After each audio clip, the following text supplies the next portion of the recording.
सूर्य सिद्धांत वैदिक काल की वह विलक्षण खगोलीय ग्रंथ जो आधुनिक विज्ञान से भी हजारों वर्ष आगे थी, जिसे प्राचीन ऋषियों ने न केवल ब्रह्मांड की गति को समझने के लिए बल्कि समय के चक्र, ग्रहों की स्थिति, ग्रहण की भविष्यवाणी, युगों की गणना और सृष्टि की आयु को जानने के लिए तैयार किया था।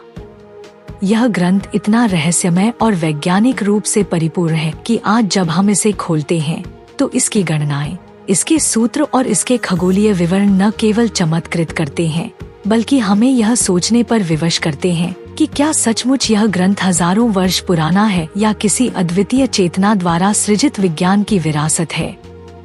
सूर्य सिद्धांत का मूल उद्गम त्रेता युग या उससे भी पहले का माना जाता है, जब मानव का मन प्रकृति से सीधे संवाद करता था और ऋषि अपने ध्यान और तप से ब्रह्मांड के रहस्यों को उद्घाटित करते थे।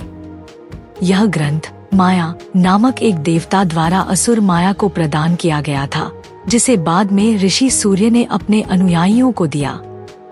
यह ग्रंथ ज्योतिष और खगोलशास्त्र का आधार बना, जिसमें ग्रहों की कक्षा, उनकी गति, सूर्य और चंद्रमा के ग्रहण, अयनांत, विषुव, दिन और रात्रि की लंबाई, पृथ्वी का झुकाव और समय के विभाजन जैसे सूक्ष्म गणनाओं का सटीक वर्णन है। विशेष रूप से सूर्य सिद्धांत यह कहता है कि पृथ्वी गोल है और वह अपने अक्ष पर घूमती है, जो उस समय के लिए एक क्रांतिकारी घोषणा थी, जबकि शेष विश्व यह मानता था कि पृथ्वी समतल है। इसमें बताया गया है कि पृथ्वी की परिधि लगभग 4967 योजन है, जो आधुनिक गणना के बेहद निकट है। एक योजन लगभग 8 मील के बराबर है, जिससे यह आंकड़ा लगभग 39,736 किलोमीटर होता है, जबकि पृथ्वी की वास्तविक परिधि 40,075 किलोमीटर है। क्या यह मात्र संयोग है या ऋषियों की खगोलीय दृष्टि का प्रमाण? इसके अलावा सूर्य सिद्धांत में ग्रहों की गति, विशेष रूप से शनि, बृहस्पति, मंगल, शुक्र और बुध की औसत गति, उनके उत्क्रमण, रेट्रोग्रेड और मार्ग गति, डायरेक्ट मोशन की भविष्यवाणी इतने स्पष्ट और सूक्ष्म स्तर पर की गई है कि आधुनिक खगोलशास्त्र भी इसकी पुष्टि करता है। यही नहीं, इसमें चंद्र और सूर्य ग्रहण की सटीक तिथियां कैसे निकले, उसका गणित भी दिया गया है, और वह भी बिना किसी आधुनिक उपकरण के, मात्र गणनाओं और समय चक्रों के आधार पर। सूर्य सिद्धांत के अनुसार एक कल्प 4.32 अरब वर्ष के भीतर कितने युग आएंगे, कितनी बार सूर्य, चंद्रमा और पृथ्वी की स्थितियां पुनः दोहराई जाएंगी, यह भी निर्धारित किया गया है।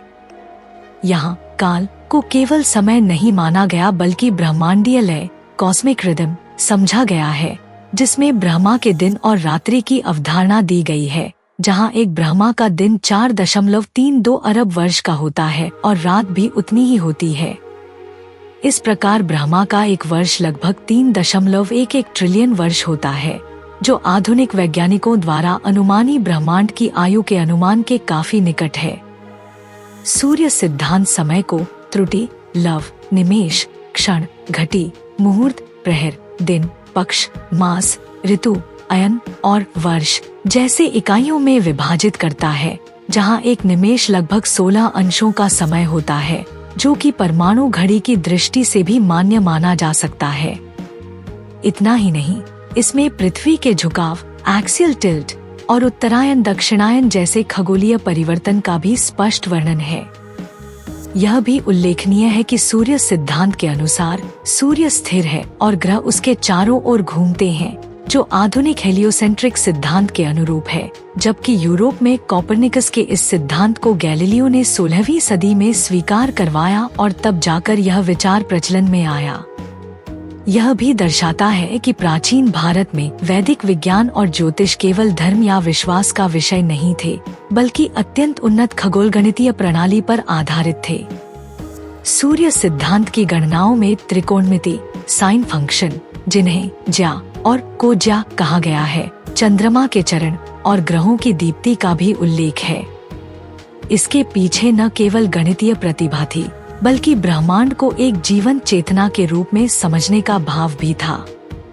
ऋषि खगोलशास्त्रियों से अधिक ब्रह्मांड के संगीतज्ञ थे, जो तारों, ग्रहों और सूर्य की गति में एक दिव्य स्वरूप देखते थे। यह ग्रंथ केवल गणनाओं का संग्रह नहीं, बल्कि एक गूढ़ विज्ञान है जो बताता है कि कैसे ब्रह्मांड की प्रत्येक गति, प्रत्येक पल हमारे जीवन और आत्मा से गहराई से जुड़ी है। आधुनिक खगोलशास्त्री जब पृथ्वी के प्रीसेशन अक्ष के झुकाव में परिवर्तन की बात करते हैं तो उन्हें यह जानकर आश्चर्य होता है कि सूर्य सिद्धांत में यह परिवर्तन पहले ही दर्ज है और उसकी गति लगभग 25,920 वर्षों में एक चक्र पूरा करती है, जिसे महायोग चक्र कहा गया है। सूर्य सिद्धांत हमें यह भी सिखाता है कि समय कोई रेखीय चीज नहीं बल्कि एक चक्र है और हर युग अपने साथ एक विशेष ऊर्जा, चेतना और ब्रह्मांडीय गतिकी लेकर आता है। यह ज्ञान केवल ज्योतिष के लिए नहीं बल्कि आध्यात्मिक विकास, यज्ञ, ध्यान और मानव जीवन के संतुलन के लिए आवश्यक था। इसे केवल भविष्य बताने का माध्यम नहीं माना गया बल्कि संपूर्ण ब्रह्मांड को समझने और उससे सामंजस्य बैठाने का उपकरण समझा गया। इसी कारण प्राचीन ऋषि खगोल गणना को दिव्य दृष्टि कहते थे। यह ग्रंथ आज भी हमारे सामने एक चुनौती है। क्या हम अपनी आधुनिक तकनीक से उस चेतना, उस दृष्टि, उस गहराई को समझ सकते हैं जो हजारों वर्ष पहले बिना किसी टेलीस्कोप, बिना किसी उपग्रह, केवल ध्यान और गणना के माध्यम से उपलब्ध कराई गई थी? सूर्य सिद्धांत एक वैदिक टाइम मशीन है जो न केवल हमें समय के पार ले जाती है बल्कि हमारे आत्मिक विकास के लिए भी दिशा देती है। यह ब्रह्मांड के रहस्यों की कुंजी है, एक द्वार है जो हमें यह सिखाता है कि समय, गणना और चेतना के गूढ़ रहस्य सदा से हमारे ऋषियों को ज्ञात थे। अब समय है कि हम उन्हें पुनः जानें, समझें और आधुनिक विज्ञान से जोड़ें ताकि आने वाली पीढ़ियां यह जान सके कि भारत की प्राचीन ज्ञान परंपरा केवल मिथक नहीं बल्कि ब्रह्मांड के विज्ञान की वास्तविक चाबी है। तो जब हम सूर्य सिद्धांत की अंतहीन गहराइयों में प्रवेश करते हैं तब यह स्पष्ट हो जाता है कि यह कोई साधारण ग्रंथ नहीं बल्कि एक ब्रह्मांडीय संवाद है जो हमारे पूर्वजों और ब्रह्मांड के बीच हजारों वर्षों से चलता आ रहा है।